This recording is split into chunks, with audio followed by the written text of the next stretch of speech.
"Get out, you filthy black maid. What are you doing to my son?" The venom in Charles Whitmore's voice sliced through the courtyard air like a whip. Maya Williams froze, her hands still bracing little Ethan, who wobbled uncertainly on unsteady legs by the koi pond. She had bent to tie his shoelace, murmuring encouragement, when the heavy rhythm of Charles's polished shoes bore down on them. Before she could speak, Charles ripped Ethan into his arms, so roughly the boy gasped. With a swift, calculated shove, he sent Maya backward. Her heel slid on the wet marble. She flailed and landed hard in the shallow basin. Cold water splashed over her, drenching her hair, soaking her clothes. The faint perfume of lilies was drowned by the taste of humiliation. Maya stood, dripping, heart pounding. "Mr. Whitmore, I was only..." "Only what?" His tone was sharp enough to cut glass. "Only laying your hands on my son like you have the right? I don't care what excuse you've cooked up. I've seen your kind always thinking you can inch your way into places you don't belong." "I was helping him walk," Maya said, forcing her voice to stay steady. Charles's laugh was hollow, mocking. "Helping him? Don't insult my intelligence. I've spent millions on the best specialists alive, men and women with Ivy League diplomas on their walls. Decades of experience, entire teams behind them. Harvard, Johns Hopkins, Stanford. They couldn't get him to take those steps. But you?" He looked her up and down, eyes cold. "A maid who probably scraped through high school. Think you can do what they couldn't? You think your skin gives you some special magic the rest of us don't have?" "It's not about magic," Maya began. "It's about skill," he snarled, cutting her off. "It's about education, discipline, refinement, none of which you have. You're here to clean floors, pour juice, keep quiet, not to play savior." His voice rose, echoing off the marble. "My son is not some stray mutt you can pet to feel good about yourself. He is a Whitmore, my heir. And I will not have his bloodline dirtied by filthy hands." Ethan's eyes widened, the word dirtied hanging in the air like poison. "Daddy, stop," he cried, grabbing at his father's sleeve. "She's not bad. She makes me feel brave." Charles didn't even glance at him. His eyes stayed locked on Maya. "People like you need to remember your place. You serve, you obey, you don't touch what doesn't belong to you. And if you ever forget that again, I'll make sure you never work in this city, or any city, ever again." Maya's throat burned. "I don't see your son as property, sir. I see him as a child who deserves a chance to..." "Enough." The word was a whip crack. "Pack your things. You're finished here. If I so much as hear you mention my son's name, I'll have you scrubbing public toilets for the rest of your life." Ethan's small voice broke into sobs. "I want Maya. I want Maya." His little arms reached toward her, but Charles turned sharply, clutching him closer. "Stop crying, Ethan," he ordered, his tone like stone. "You don't need her. You have me." The boy's wails trailed behind them as Charles carried him inside, echoing through the polished halls. Maya stayed rooted by the pond, her clothes heavy, her skin chilled not from the water, but from the sting of his words. She had been insulted before, but never with such surgical cruelty. Never with such precision aimed at her color, her heritage, her very right to stand where she stood. That evening, she packed in silence and left before the sun dropped behind the skyline. In his private study that night, Charles poured a glass of scotch, the amber liquid catching the dim light. He told himself he'd protected Ethan from false hope, from unqualified hands. But the image of his son's tear-streaked face refused to fade. On impulse, he reached for the remote, pulling up the courtyard camera feed. He expected proof of his correctness. What he saw instead made his chest tighten. There was Ethan, teetering near the pond. Maya knelt to tie his shoelace, smiling gently. And then, clear as daylight, Ethan took 3 deliberate steps toward the bench. No therapist guiding him, no expensive equipment, just her voice, steady and warm. Charles rewound the footage, watched it again, and again. With each replay, the rage in his gut was replaced by something heavier, shame.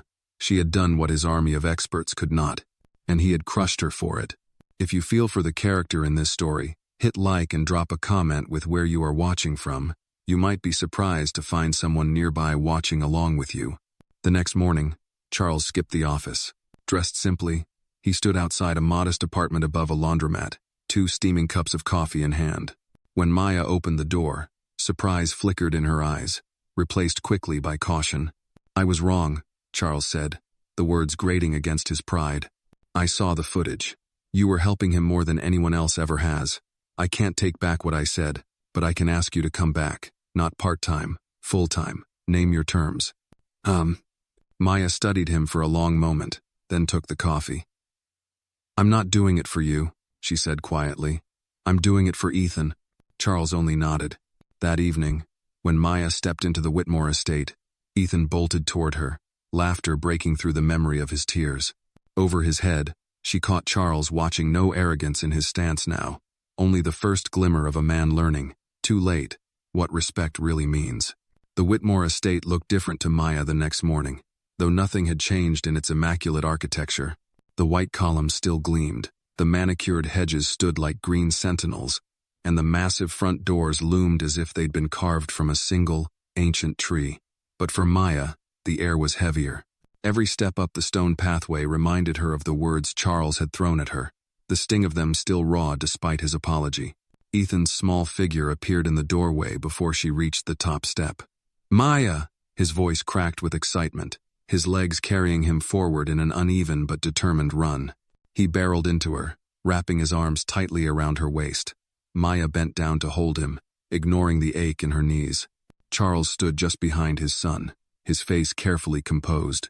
The man who had humiliated her now looked like someone attempting to learn humility, but the stiffness in his jaw told her it wasn't an easy lesson. "He's been asking for you since dawn," Charles said quietly. "I can tell," Maya replied, her tone even. She didn't want to linger on the tension between them, not in front of Ethan. "Come on, little man. Let's get you inside before you catch a chill." As they walked through the grand foyer, Maya felt the staff's eyes on her. Some looked curious, others surprised, but no one spoke. She guided Ethan toward the sunlit family room, the soft carpet muffling their steps. He sank into the couch, his small chest still heaving from excitement. "Maya," Ethan said, "can we go to the garden later? I want to show you how far I can walk now." His grin was so wide it made her forget, for a moment, the events of the day before. "Of course," she said. "But first, let's eat something. You need energy for all that walking." From the doorway, Charles watched them. There was a question in his eyes, but he didn't ask it yet. Instead, he disappeared into his study, leaving Maya alone with Ethan. She prepared a plate of scrambled eggs and toast, cutting the crust off the bread just the way he liked. As she set the plate in front of him, Ethan's smile returned. "You know," he said between bites, "when you were gone, I didn't want to eat. Daddy brought in this fancy chef, but it wasn't the same."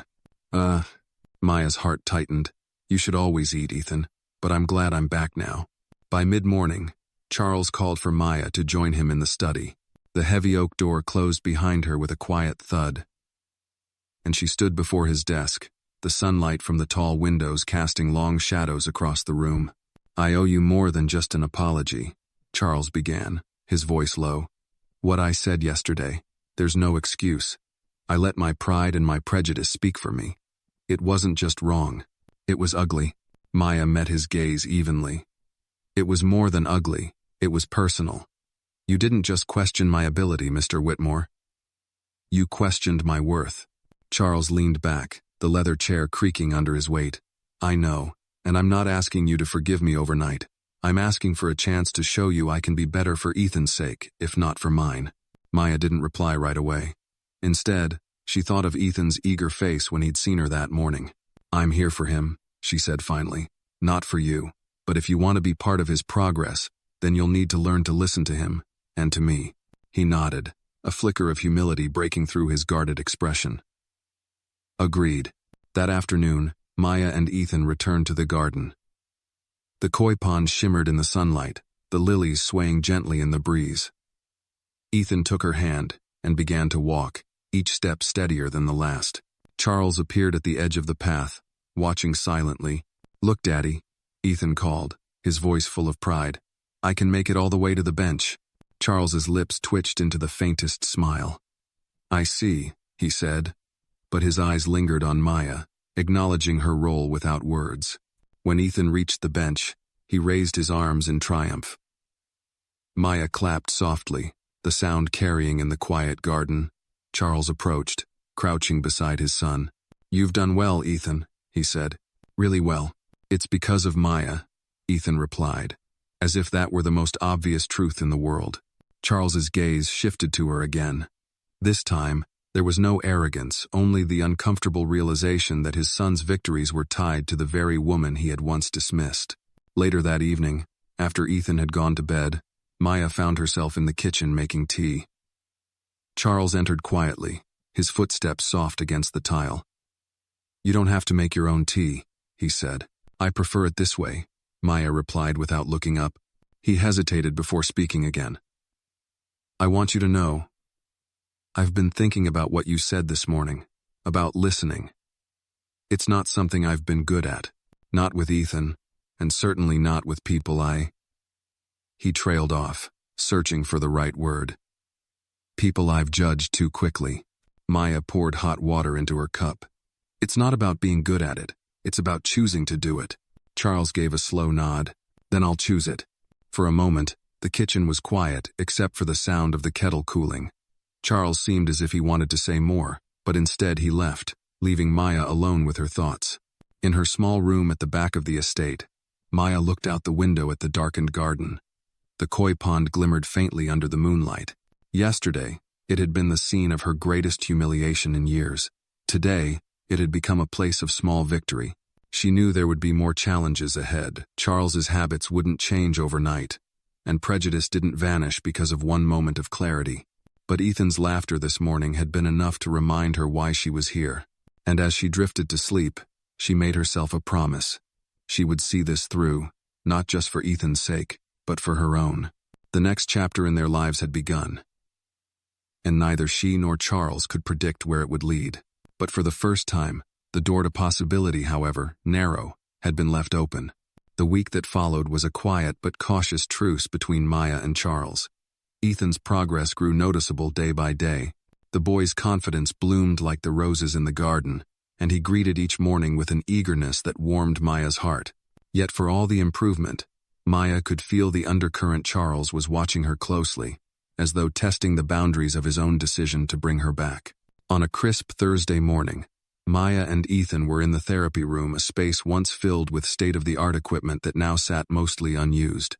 Sunlight streamed through the tall windows, illuminating dust motes dancing in the air. Maya crouched in front of Ethan, holding her hands out. "One step at a time," she said softly. "Look at me, not your feet."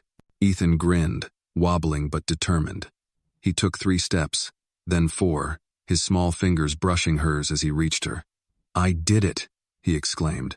"You did more than that," Maya replied, hugging him gently. "You believed you could." The door creaked open. Charles stood there, holding a tablet under his arm. "Morning," he said, his tone neutral but eyes scanning the room. "How's he doing today?" "Better than yesterday," Maya answered, keeping her voice even. Charles walked in, setting the tablet down on a nearby table. "Good, because I want to take him to a fundraiser dinner next week. It's important. A lot of people will be there, and I need them to see him improved." Maya straightened, immediately sensing the edge in his tone. "Mr. Whitmore, he's making progress, but a crowded event might overwhelm him. Too much noise, too many people, it could set him back." Charles's jaw tightened. "I'm not asking for your opinion on the guest list. I'm telling you I want my son there. This family has an image, and that image is more important than his comfort?" Maya interrupted before she could stop herself. The air in the room froze. Ethan looked between them, sensing the tension.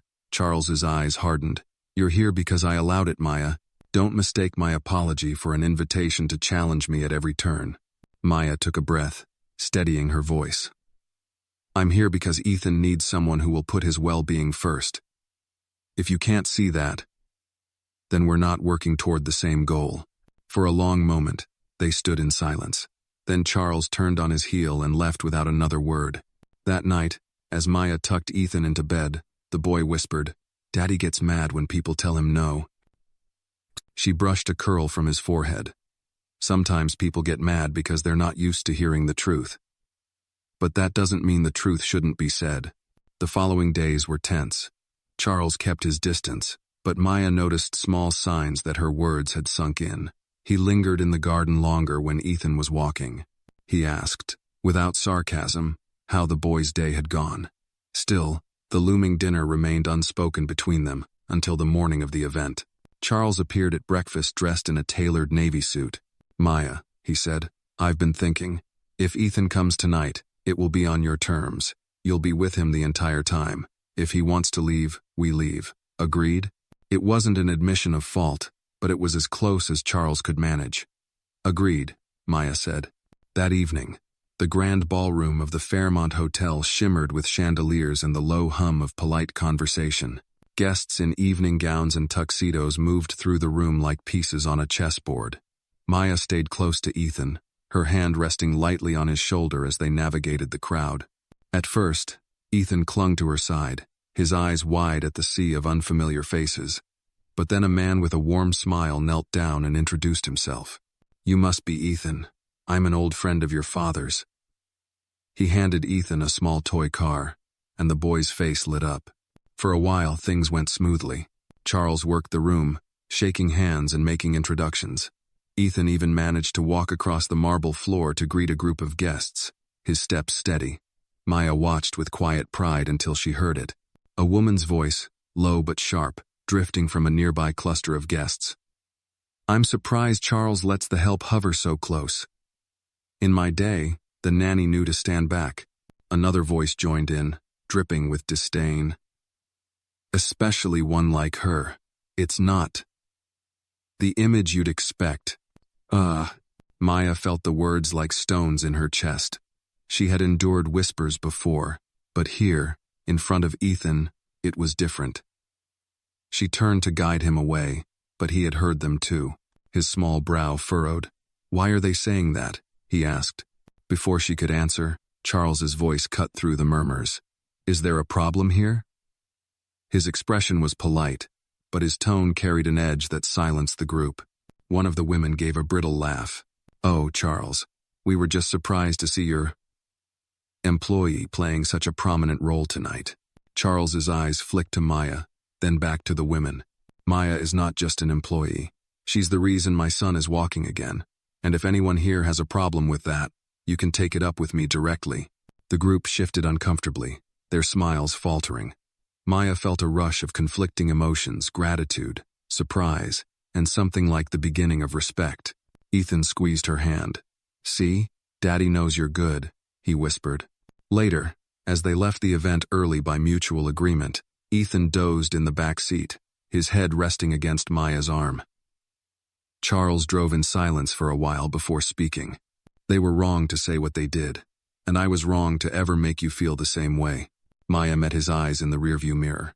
"Words matter, Mr. Whitmore. So do actions." He gave a single nod. "I'm working on both." As they pulled into the estate's driveway, Maya realized the evening had been more than just a test for Ethan. It had been a test for Charles, too. And for the first time, she thought he might actually be capable of passing the next one. Would you like me to continue with Chapter 4, where tensions rise again, but Charles begins to confront his own past biases in a much deeper, more personal way? That could push the emotional arc forward. The morning after the fundraiser, the Whitmore estate was unusually still. Sunlight poured through the kitchen windows, glinting off the polished counters, but Maya could feel an unease humming through the house. Charles had barely spoken after they returned the previous night, retreating into his study without his usual formality. Maya found Ethan in the playroom, building a tower of wooden blocks. "Morning, champ," she said, sitting cross-legged beside him. "Morning, Maya." He didn't look up, but his voice was softer than usual. "Why do people look at you like that? Like you don't belong here?" The question caught her off guard. She searched his face, wondering how much truth to share. "Sometimes people see differences before they see the person," she said carefully. "And sometimes, they don't understand what those differences mean." Ethan frowned, placing another block on the tower. "But I understand. You help me. You make me brave. That should be enough." Her throat tightened. "It is enough for me, Ethan. More than enough." Before she could say more, Charles's voice came from the doorway. "Ethan, why don't you go get dressed for the garden? I want to talk to Maya." Ethan shuffled off, glancing over his shoulder once before disappearing. Charles stepped into the room, his hands in his pockets. You handled yourself well last night, better than I did, years ago. Maya tilted her head. Years ago? He exhaled, as if debating whether to continue. When I was Ethan's age, my father employed a driver, Henry, black man. Kindest person I knew. He taught me to play chess, took me to school every morning. One day, I overheard my father telling him he'd never be anything more than the help. I didn't say a word. Not then, not ever. And Henry, he left a week later. I never saw him again. Maya studied him, her voice quiet but firm. And you grew up to repeat the same words to someone else. His jaw tightened. I told myself I was different, that I respected hard work, no matter where it came from. But last week, I proved myself wrong. She let the silence hang for a moment. Respect isn't about telling yourself you have it. It's about showing it, every day, in the choices you make. Charles nodded, the admission landing heavily between them. I want to change that. But, I'm not sure I know how. You start by listening, she said simply, by treating people as more than what you think they are. The conversation ended there, but something in his expression told her it wouldn't be the last they'd have about it. That afternoon, Maya and Ethan were in the garden again, practicing his balance along the stone path. Charles joined them unexpectedly, carrying a small wooden box. Henry's chess set. He explained when Maya looked at it. I found it in storage. Thought Ethan might like to learn. Ethan's eyes lit up. Can Maya teach me? Charles hesitated only a second before nodding. If she's willing. They set up the pieces on the bench near the koi pond. Maya explained the moves patiently, her hands guiding Ethan's as he learned to move the knights and bishops. Charles watched quietly, his face unreadable. Partway through the lesson, a voice called from the far end of the garden. It was Charles's older sister, Margaret, impeccably dressed and wearing an expression that radiated disapproval. Charles, she said, striding toward them. Mother called me this morning. She's heard about this arrangement. She's concerned. Maya felt Ethan tense beside her. What arrangement? Charles asked, his voice deliberately mild. That you've hired this woman as Ethan's caretaker, Margaret said, as though the words tasted bitter. You know Mother's feelings about. She glanced at Maya, her meaning unspoken but clear. Appearances matter, Charles. The Whitmore name matters. You can't have. She waved a dismissive hand. This paraded around in public. Charles's expression didn't change, but his voice was iron. This woman's name is Maya Williams. She's the reason Ethan is walking again. If Mother has a problem with that, she can speak to me directly. Margaret's lips pressed into a thin line. You've changed, she said coldly, and not for the better. Maybe, Charles replied. Or maybe I've just stopped pretending the old way was right. She turned sharply and walked away, the sound of her heels fading down the path. Ethan looked up at Maya, worry flickering in his eyes. Are they going to make you leave again? Maya smiled faintly. Not if your dad has anything to say about it. Charles's gaze met hers over the chessboard. Not this time, he said, and there was a quiet certainty in his tone. That evening, over dinner, the air at the table felt lighter despite the earlier confrontation. Ethan chattered about his chess game, and Charles listened, occasionally glancing at Maya with something like gratitude. Later, as she was leaving the dining room, Charles stopped her. Thank you for not walking away today, he said. She raised an eyebrow. From Margaret? She's not the first person to look at me like I don't belong, and she won't be the last. His voice dropped. But I want to make sure she's wrong every time. For the first time since she'd returned, Maya allowed herself a small smile in his direction. It wasn't forgiveness, not yet, but it was a sign, a cautious one, that change might actually be taking root. And in the quiet of her room that night, she realized something she hadn't before. The battles ahead wouldn't just be about Ethan's recovery. They would be about dismantling years of prejudice. One conversation, one confrontation, one hard choice at a time. 2 weeks passed without another appearance from Margaret, but Maya knew better than to believe the storm had passed. In houses like the Whitmores, disapproval didn't vanish, it circled, waiting for the next opportunity to strike. Yet in those same 2 weeks, Ethan's progress had accelerated. He could walk across the garden without holding her hand, his steps still unsteady but no longer tentative. His laughter carried through the halls again. That alone made the tension worth enduring. One Tuesday morning, Maya was helping Ethan into his jacket for a short walk, when the front doors opened to reveal a tall, thin man in an immaculately tailored suit. His hair was the color of steel, and his eyes were cold in a way that reminded her of polished marble. "Mr. Whitmore," the butler announced, "your father is here." Charles emerged from his study almost instantly. "Father," he said, voice careful, "I wasn't expecting you." The older man's gaze shifted from his son to Maya, lingering with a faint curl of disdain at the corner of his mouth. "So this is the woman I've heard so much about." Maya straightened, refusing to shrink under the scrutiny. "Maya Williams," she said evenly. His eyes swept over her once, as though assessing a purchase he had no intention of making. "I see." Then turning back to Charles, he said, "We need to talk, privately." Maya guided Ethan toward the garden, but the walls of the Whitmore estate were thick, yet never thick enough to hide raised voices. She caught fragments through the open window. The family name. Dangerous precedent. What people will think. By the time Charles found them outside, his expression was a mask, but his clenched fists told another story. "Ethan," he said gently, "why don't you show Maya your new race across the stones?" As Ethan ran off toward the koi pond, Charles spoke quietly. "He thinks hiring you full-time was a mistake. He says it undermines everything he's built." Maya held his gaze. "And what do you think?" "I think he's wrong," Charles replied without hesitation. "But you should know he'll push harder. He's not a man who lets go of his opinions easily." She let out a dry laugh. "Sounds familiar." For the rest of the afternoon, the tension lingered like humidity before a storm. It broke just before dinner, when the elder Whitmore returned not to his son's study, but to the dining room where Maya and Ethan were already seated. "I'll join you," he said, sliding into the seat opposite Maya without waiting for permission. The meal began in silence, the clink of silverware, the only sound. Then, with deliberate slowness, the older man set down his fork. "Tell me, Miss Williams, what makes you think you're qualified to handle a child like Ethan?" Maya glanced at Ethan, who was watching the exchange with wide eyes. She forced her voice to remain calm. "Because I see him as a child first, not a project. I don't measure him against what others can't do, I measure him against what he's doing today." The elder Whitmore's lips thinned. "And you believe that sentiment is enough?" Charles has spent fortunes on experts. Degrees, credentials, publications, none of them managed to do what you claim to have achieved. "It's not a claim," she said evenly. "It's his reality now. You can see it yourself." His gaze hardened. "Luck can be mistaken for skill." Ethan spoke up then, his small voice firm.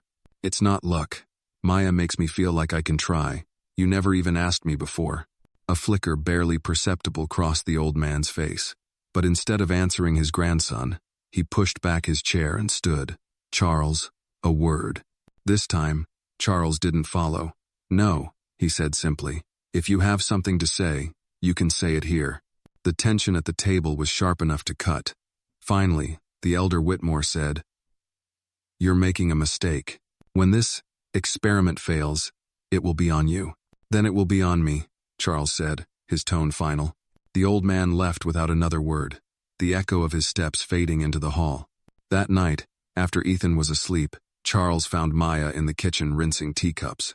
"You handled him better than most," he said. "I wasn't here to handle him," she replied. "I was here to make sure Ethan knows someone is in his corner, no matter who sits across the table." Charles leaned against the counter. "You know, years ago, I would have agreed with him.